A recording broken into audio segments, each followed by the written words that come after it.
Sebagai laki-laki, gue bisa merasakan tuh kesakitannya Dikta. Joshua itu kan pasti tunduk-tunduk gitu sama Putri. Siap bu, siap bu, siap bu. Itu karena toxic masculinity. Hai, ketemu lagi sama gue Embong. Kali ini gue mau bahas sebuah kejadian beberapa hari lalu yang ramai banget diobrolin di media sosial. Kejadiannya di Sarinah Tamrin, Jakarta. Dikta Wicaksono, kenal kan ya kalian ya? Mantan anggota Yovie and Nuno belakangan ini makin ngetop aja. Wajahnya Dikta ini banyak bikin para perempuan kelepek-kelepek karena tampangnya yang beraura K-pop, opa-opa kata K-popers. Si Dikta ini di Tamrin kemarin mendapat pelecehan seksual. Kemaluan Dikta diremas oleh fansnya. Mari kita lihat dulu videonya ya. Gue udah ada videonya nih, mari kita tonton.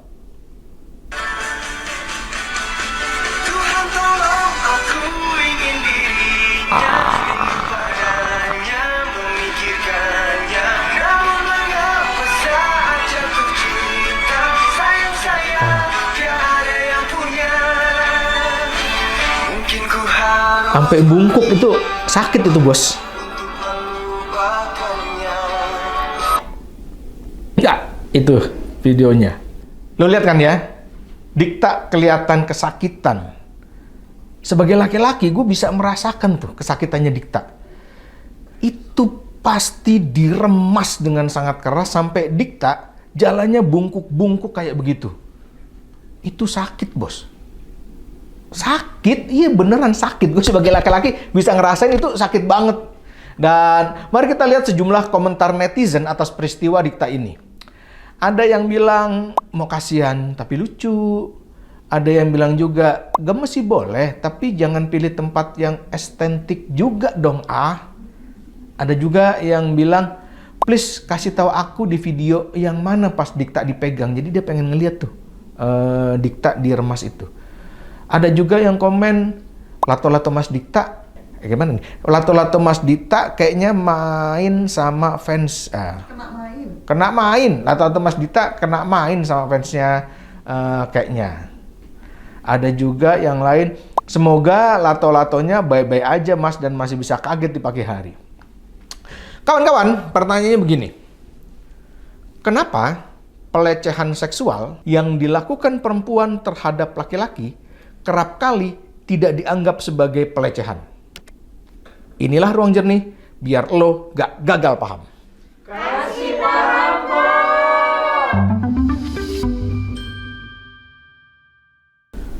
Gua akan menjawab pertanyaan ini dari dua perspektif. Pertama, dalam perspektif hukum, untuk melihat apakah yang terjadi pada Dikta itu termasuk dalam pelecehan seksual atau bukan. Lalu yang kedua, gue akan menjelaskan dalam perspektif budaya.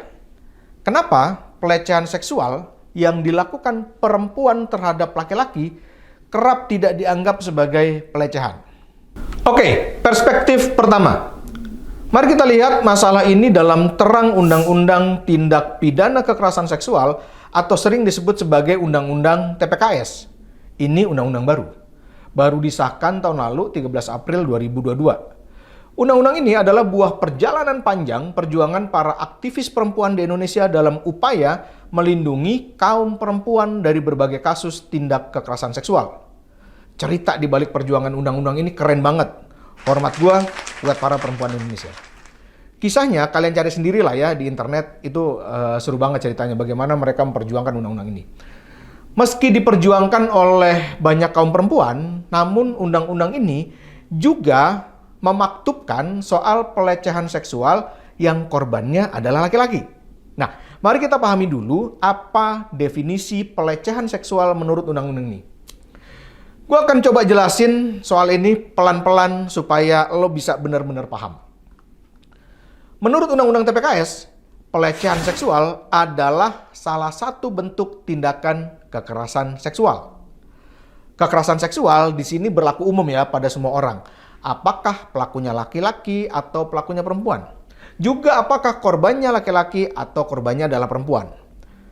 Dalam Undang-Undang TPKS disebutkan ada 19 jenis tindak kekerasan seksual. Ya, 19 jenis tindak kekerasan seksual. Salah duanya adalah pelecehan seksual non-fisik dan pelecehan seksual fisik. Ada 17 lainnya, nggak usah gue sebutin. Lu cari aja lah di internet, 17 lainnya itu apa yang termasuk dalam kekerasan seksual. Pelecehan seksual non-fisik adalah perbuatan seksual secara non-fisik yang ditujukan terhadap tubuh, keinginan seksual, dan atau organ reproduksi dengan maksud merendahkan martabat harkat seseorang berdasarkan seksualitas atau kesusilaannya. Apa aja sih yang termasuk pelecehan seksual non-fisik? Perhatikan nih. Berikut ini gue akan kasih contoh yang masuk dalam tindakan pelecehan seksual non-fisik. Bisa gerak tubuh atau aktivitas yang tidak patut dan mengarah kepada seksualitas dengan tujuan merendahkan atau mempermalukan. Contoh konkretnya, siulan. Nah, dulu itu kalau lu nyulin ke perempuan, sweet gitu ya, lalu nggak dianggap sebagai pelecehan. Tapi hari ini undang-undang mengatur itu adalah pelecehan. Kedipan mata. Kedipan mata yang mengundang hasrat. Nah, hati-hati loh, ngedipin mata kalau punya tujuan seksual itu bisa disebut sebagai pelecehan seksual. Ucapan yang bernuansa seksual. Ajakan melakukan hubungan seksual. Mempertunjukkan alat kelamin. Merekam atau memfoto secara diam-diam tubuh seseorang. Itu adalah tindakan-tindakan pelecehan seksual non-fisik. Sekarang mari kita lihat pelecehan seksual fisik. Pelecehan seksual fisik intinya secara sederhana dianggap sebagai pelecehan kalau ada tindakan persentuhan fisik yang mengandung hasrat seksual yang merendahkan harkat dan martabat seseorang berdasarkan seksualitas atau kesusilaannya. Bentuknya bisa sentuhan, usapan, colekan, dekapan, atau ciuman, atau semuanya dilakukan bersamaan. Tapi ingat ya, yang disebut pelecehan kalau tindakan itu dilakukan tanpa persetujuan orangnya. Artinya, ada unsur paksaan atau tekanan, dan karena paksaan atau tekanan itu, orang yang jadi objek tindakan mengalami penderitaan fisik, penderitaan mental, kerugian ekonomi, atau kerugian sosial. Nah, bagaimana kalau tindakan fisik itu dilakukan terhadap orang yang dianya mau digituin? Nah, itu nggak bisa disebut kekerasan seksual. Karena tindakan itu dilakukan atas persetujuan orangnya. Jadi, unsur paksaan, tekanan, dan persetujuan adalah kata kunci terjadinya kekerasan seksual. Di mana pelecehan seksual masuk dalam definisinya. Konkretnya bentuk-bentuk pelecehan seksual itu gimana sih? Gue mau kasih contoh 8 konkret nih. 8 contoh konkret bentuk-bentuk pelecehan seksual. Yang pertama, lelucon seks. Menggoda secara terus-menerus dengan kata-kata tentang hal-hal yang berkaitan dengan seks. Jadi hati-hati dengan lelucon. Kedua, memegang atau menyuruh anggota tubuh, terutama organ reproduksi orang lain dengan tujuan seksual. Yang ketiga, secara berulang, berdiri dengan dekat sekali, atau hingga bersentuhan badan dengan badan antar orang. Itu seringkali terjadi di kereta tuh. Lu sering ingat kan di komuter lain ada pergesekan-pergesekan berulang dekat sekali sehingga ada persentuhan fisik. Itu termasuk pelecehan seksual. Ada banyak banget ceritanya soal drama di komuter lain. Keempat, membuat atau mengirimkan gambar-gambar kartun atau hal lainnya yang terkait dengan seks. Kelima, menunjukkan gerak-gerik tubuh, tatapan mata, atau ekspresi lain yang memiliki maksud atau tujuan seksual. Keenam, melakukan tindakan yang mengarah ke perilaku seksual dengan unsur pemaksaan, misalkan mencium atau mengajak berhubungan seksual. Ketujuh, melakukan kekerasan, termasuk memukul atau menendang atau memaksa orang lain untuk mengikuti keinginan seksual sang pelaku kekerasan. Kedelapan, melakukan hubungan seksual dengan kekerasan atau yang sering disebut sebagai pemerkosaan. Nah, sekarang gue tanya sama kalian. Dari 8 contoh ini, menurut kalian, yang terjadi pada Dikta di Tamrin, juga komentar-komentar netizen di media sosial, termasuk pelecehan seksual bukan? Silakan lu kasih komen di kolom komentar ya. Selanjutnya, bagian ini penting juga nih. Katakanlah apa yang dilakukan seseorang memenuhi kriteria sebagai pelecehan seksual. Nah, kemudian, apakah orang yang melakukan pelecehan itu bisa kena pidana atau enggak? Jawabannya, bisa iya, bisa tidak. Undang-Undang TPKS mengatur pelecehan seksual, non-fisik dan fisik adalah delik aduan. Delik aduan. Artinya, dia menjadi tindak pidana kalau ada yang melapor ke polisi bahwa dia adalah korban. Kalau korbannya nggak melapor, ya nggak jadi soal pidana. Jadinya nggak bisa dikenakan. Nah, lalu, apakah mereka yang melakukan pelecehan seksual terhadap Dikta, baik fisik atau non-fisik di media sosial, bisa dipidana apa enggak? Jawabannya tergantung Dikta. Kalau Dikta melaporkan kasus ini dan menyatakan dirinya adalah korban, maka orang yang meremas dan berkomentar dengan nada seksi di media sosial bisa kena pidana. Kalau Dikta nggak melapor, ya maka itu nggak dianggap sebagai perbuatan pidana. Berikutnya, gue akan mencoba menjawab pertanyaan utama yang tadi gue ajukan di depan. Kenapa pelecehan seksual yang dilakukan perempuan terhadap laki-laki kerap kali tidak dianggap sebagai pelecehan? Mari kita lihat kasus-kasus lain yang pernah ada. Ya ini berita-berita yang ramai beredar. Ada yang bilang ini pelecehan, ada yang enggak. Tapi biasanya kalau pelakunya perempuan, kita anggap, udahlah gitu ya. Nah, mari kita lihat berita-beritanya.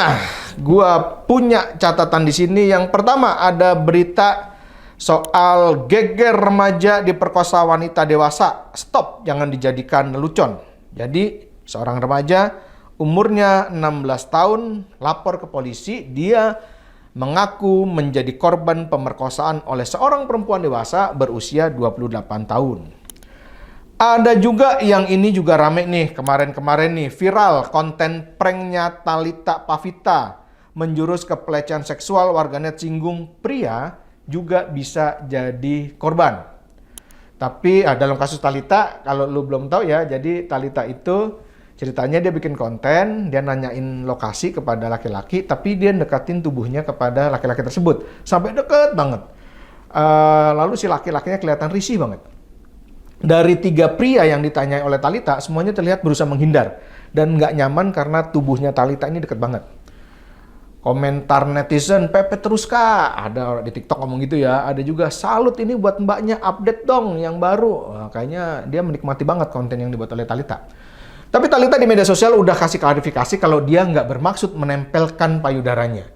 Dia juga klarifikasi kalau dia nggak ada niat untuk melakukan pelecehan seksual. Lalu yang tadi tuh, yang remaja pria diperkosa oleh wanita, ada sejumlah netizen yang bukannya berempati kepada korban, tapi malah menjadikan bahan bercandaan yang bernada seksis dan cabul gitu ya. Ada banyak. Nah, sekarang gimana komentar para netizen terkait berita-berita ini? Nah, gue ada 4 video yang akan gue tonton untuk gue tunjukin ke kalian. Gue juga belum lihat nih videonya. Ini dibikin sama anak-anak, tapi gue nggak boleh lihat katanya. Supaya gue bisa ngeliat secara natural apa yang terjadi. Video pertama ya, kita setel. Kalau menurut gue, iya harus langsung percaya. Percaya dulu dengan korban. Proses hukumnya belakangan, terbukti apa enggaknya. Peliputan mungkin iya, cuman framenya kadang-kadang nggak berpihak pada korban. Ada beberapa media yang bilang ngangkat bajunya korban kayak apa, mereka pulang malam atau bagaimana, gitu-gitu sih. Jadi dia... Nah, ini menarik nih. Ini dalam kasus pelecehan seksual secara umum ya. Jadi dalam kasus-kasus pelecehan seksual, utamanya yang terjadi pada perempuan, seringkali yang jadi dipersoalkan adalah perempuannya. Lu sih pulang malam, lu sih pakai baju yang seksi gitu. Padahal kan sebenarnya pikiran jorok itu bukan karena bajunya atau karena kondisinya, tapi karena si otaknya si pelaku gitu kan. Setuju mas, setuju. Iya, bukan karena si perempuannya gimana gitu. Perempuannya udah jadi korban dalam kasus kekerasan, tapi kemudian dia salin lagi karena perilakunya. Padahal kan persoalannya di kepalanya si pelaku. Ini menarik juga nih komentarnya si siapa namanya, gue nggak kenal nih. Nge-framing kalau seakan-akan tuh korbannya yang salah gitu. Iya, korban yang salah. Semua pelecehan seksual tuh bisa sih, siapa aja korbannya, perempuan atau laki-laki ya menurut gua. Cuman menurut gua kalau misalkan korbannya laki-laki tuh nggak terlalu vokal banget gitu loh, nggak terlalu. Nah, ini menarik nih ya. Ini dia yang akan gue jawab pertanyaannya. Kenapa kalau korbannya laki-laki itu kayak nggak vokal banget orang-orang? Ini netizen satu ini pun juga mengakui kalau korbannya laki-laki, orang banyak nggak vokal gitu. Karena mungkin stereotipnya laki-laki itu kan maskulin, macho gitu. Jadi nggak banyak korban laki-laki yang bersuara aja sih. Jadi Menarik. Dia bilang bahwa kenapa nggak ada teriakan, karena orang cenderung nggak percaya. Maksud sih laki-laki jadi korban pemerkosaan gitu ya? Karena kan laki-laki stereotipnya adalah orang kuat. Maksud sih lu diperkosa, apalagi sama perempuan, nggak mungkin banget. Ini pandangan yang sangat menarik yang nanti akan gue bahas. Selanjutnya video kedua, mari kita lihat. Kalau pendapat gue, karena sekarang udah banyak banget cara untuk dia bisa ngelaporinnya, at least nggak laporin langsung ke pihak berwajib ya, kayak di-upload dulu terus di tweet kayak gitu, kayaknya sulit deh langsung percaya, karena kalau misalnya ada buktinya itu akan jauh lebih baik. Contoh, mendadak dia iseng mau terkenal karena dia bukan siapa-siapa, dia juga bisa kok bikin cerita gue terkena pelecehan seksual kan. Nah, ini dia emang agak kerepotannya ya, persoalan di kasus-kasus pelecehan seksual itu adalah soal bukti. Nah, undang-undang TPKS itu progresif banget, tapi gua nggak akan bahas lah di sini. Persoalan bukti dan segala macamnya itu udah ada penyelesaiannya di undang TPKS. Dan netizen ini ngomentarin soal persoalan itu. Dan dia bilang juga, karena banyak juga kasus-kasus yang itu digunakan orang ngaku sebagai korban untuk popularitasnya dia gitu. Oke, menarik. Dulu kalau pendapat gue, pelecehan seksual itu diredam dan nggak banyak terlapor karena mungkin begitu dia ngelapor terus abis itu nggak ada buktinya terus diabaikan. Iya, memang itu kerepotannya. Ketika nggak ada buktinya, lalu diabaikan aja, nggak bisa ditindaklanjuti sama polisi. Tapi karena sekarang rame, terus sehingga pihak berwajib itu terperosok atau tergencet untuk diverifikasi, divalidasikan. Jadi rasanya speak up itu tetap penting, tapi bantuan netizen komen atau meramaikan bikin jadi yang berwajib jadi lebih semangat buat memvalidasi dan ngecek sih bener apa enggak gitu sih. Iya, biasanya kan setahu gue ya, kenapa namanya dilecehkan, biasanya ada pihak yang dominan dan pihak yang lemah ya. Nah, ini asik nih. Ini si Mas ini komentar dalam kasus pelecehan seksual itu terjadi karena ada pihak yang dominan dan ada pihak yang lemah. Nanti akan gue jelasin. Ternyata mungkin sudah emansipasi, jadi pria pun juga bisa jadi korban pelecehan.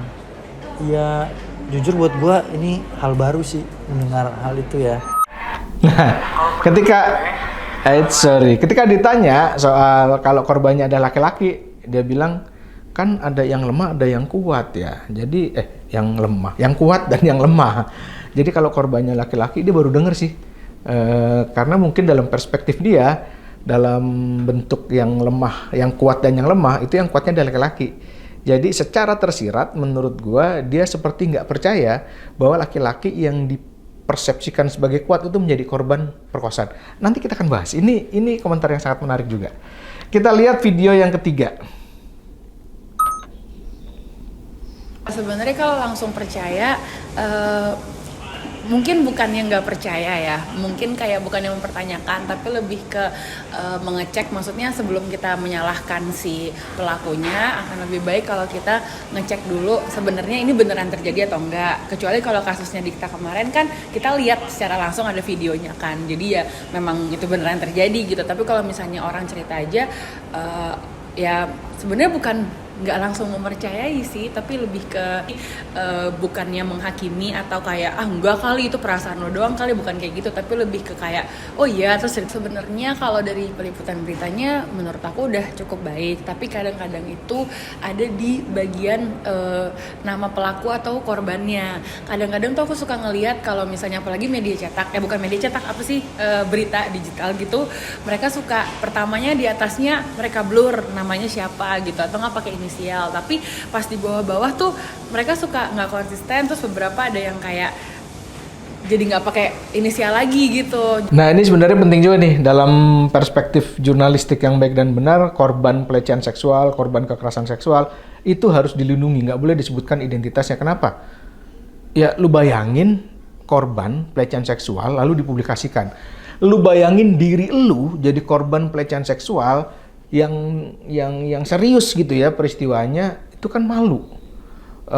Sehingga ketika itu dipublikasikan, itu berarti kita malah orang udah jatuh ketiban tangga, lalu ketubruk truk dan seterusnya, malah berlipat-lipat gitu ya kalau seandainya identitasnya diungkap. Oleh karena itu jurnalisme yang baik dan benar itu nggak boleh mengungkap nama, identitas bagi korban, harus dilindungi. Tapi ada banyak yang nggak konsisten dan ini tercatat dan diamati oleh netizen yang satu ini. Namanya dikasih lihat gitu kan, jadinya kasihan juga gitu.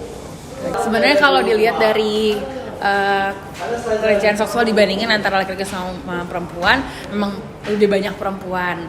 Dan ya, antara laki-laki dan perempuan, korbannya lebih banyak perempuan. Yes, nanti gue kasih juga catatan soal itu. Laki-laki tuh kayak baru terekspos mungkin akhir-akhir ini ya. Padahal sebenarnya mau terjadi sama cowok atau terjadi sama cewek pun, dua-duanya sama-sama pelecehan gitu. Jadi meskipun terjadi sama cowok atau cewek, yaitu pelecehan. Dan Mbak ini mengakui bahwa ya bisa juga cowok jadi korban pelecehan seksual. Video terakhir, kita lihat video terakhir. Kayaknya kalau buat gua harus balik lagi lihat secara detail ya. Nggak langsung percaya juga. Cuma ya tetap kita hargain lah suara dia gitu. Masih ada, ya kadang ada yang disupport, ada yang enggak gitu. Jadi ada yang ke highlight, ada yang enggak ke highlight. Mungkin ruang buat orang-orang bersuaranya dibikin lebih besar atau lebih vokal gitu, dibandingin kayak ya mungkin kalau artis atau yang udah masuk berita doang yang keangkat gitu. Kalau misalnya emang datanya sebanyak yang terjadi ke perempuan, ya berarti ada yang nggak benar kali ya. Jadi yang cewek lebih keangkat, yang cowok enggak. Mungkin kayak kalau kasus yang cewek banyak keangkat, kalau kasus yang cowok nggak banyak keangkat. Ya itu memang fenomenanya yang terjadi. Kenapa? Nanti akan gue coba. Gara-gara kebiasaan di Indo kali ya. Maksudnya cewek lebih dilindungi lah dibanding cowok. Kalau misalnya cowok kan emang biasanya stigmanya orang-orang bilang ya lu harus kuat gitu kan. Nah ini menarik nih, ini keluar lagi komentar ini.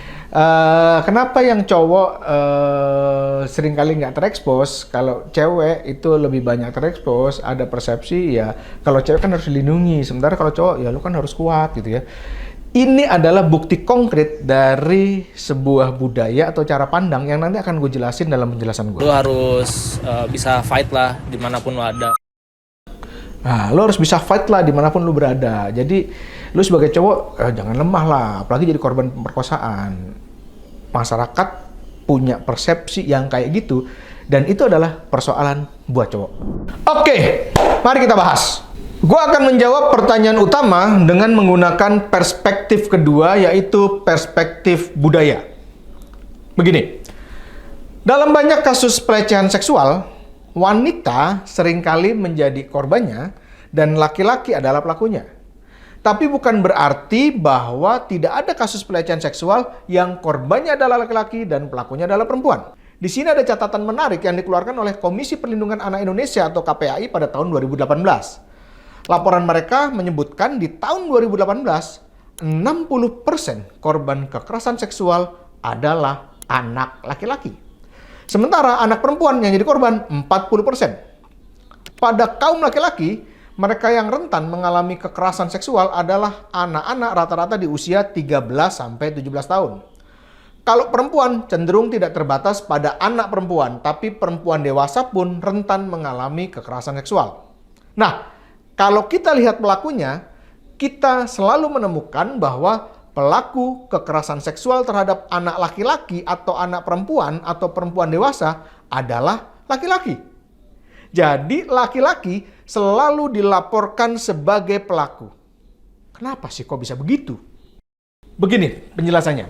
Dalam semua kasus pelecehan seksual, ditemukan suatu pola hubungan antara pelaku dan korban yang disebut sebagai relasi kuasa. gimana jelasin soal relasi kuasa? Gini ya, gue akan mencoba menjelaskan, semoga ini menjadi sederhana penjelasannya. Relasi kuasa itu adalah tingkat kekuasaan yang mempengaruhi hubungan antara pelaku dan korban. Pada kasus-kasus kekerasan seksual atau pelecehan seksual termasuk di dalamnya, pelaku ini memiliki kekuasaan yang lebih tinggi dibandingkan korbannya. Kekuasaan itu bukan artinya selalu dimengerti sebagai jabatan, ya enggak, tapi kekuasaan itu juga bisa dalam bentuk posisi sosial. Misalnya, strata sosial pelaku lebih tinggi daripada korbannya. Strata sosial jangan diartikan sebagai kaya atau miskin, tapi juga bisa dimengerti dalam arti si pelaku adalah pimpinan dalam sebuah kelompok, lalu korban adalah anggotanya. Biasanya, misalnya sebagai contoh, pelakunya guru, korbannya adalah murid. Kekuasaan juga bisa dimengerti dalam konteks kekerabatan. Pelaku adalah paman atau orang tua, sementara korbannya adalah keponakan atau anak. Atau juga kekuasaan psikis. Pelaku kalau dalam istilah Jawa itu menang awu gitu dibandingkan korban. Intinya posisi pelaku itu secara psikis selalu lebih tinggi dibandingkan korbannya. Jadi dalam kekerasan seksual selalu ada upaya untuk mengontrol korban agar mau nurut apa keinginannya si pelaku. Karena itulah, nah ini dia, dalam kasus Sambo, banyak orang yang sulit banget percaya kalau Brigadir Joshua melakukan pelecehan seksual terhadap Putri Chandrawati. Karena peristiwa ini nggak masuk dalam logika relasi kuasa di kasus pelecehan seksual.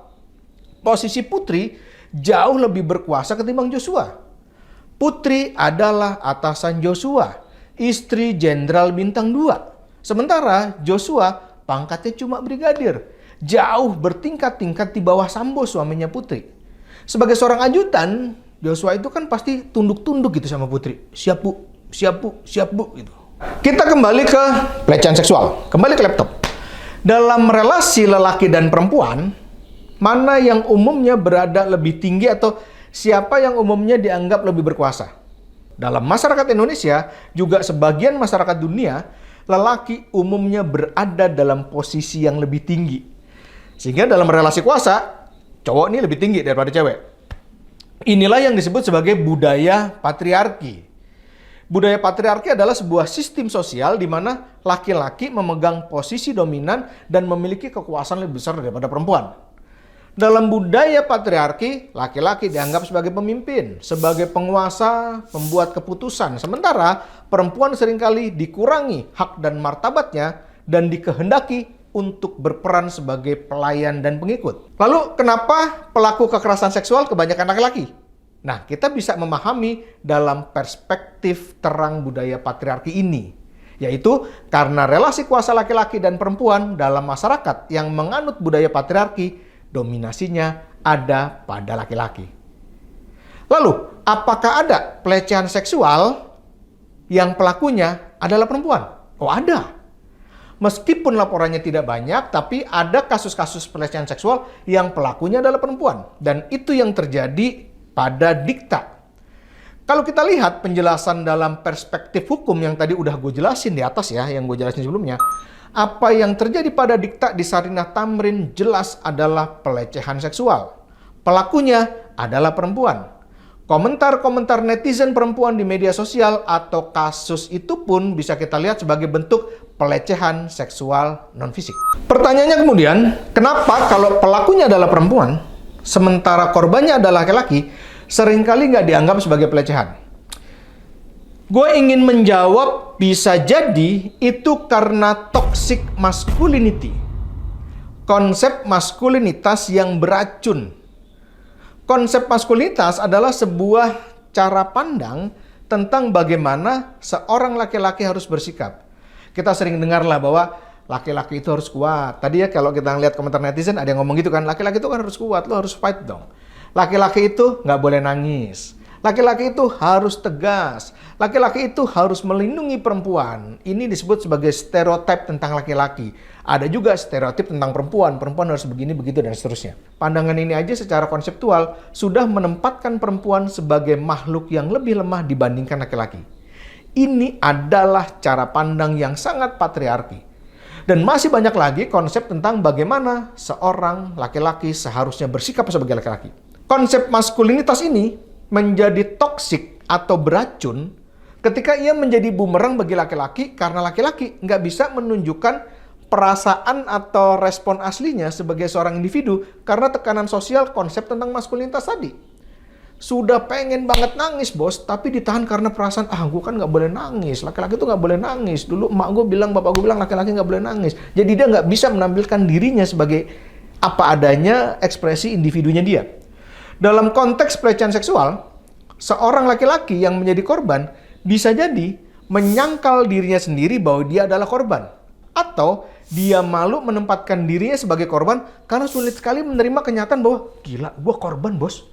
Gila, gue berada dalam posisi yang inferior karena pelakunya adalah perempuan. Kok gue bisa jadi korban? Ia nggak bisa menerima kenyataan dan ia memilih bungkam.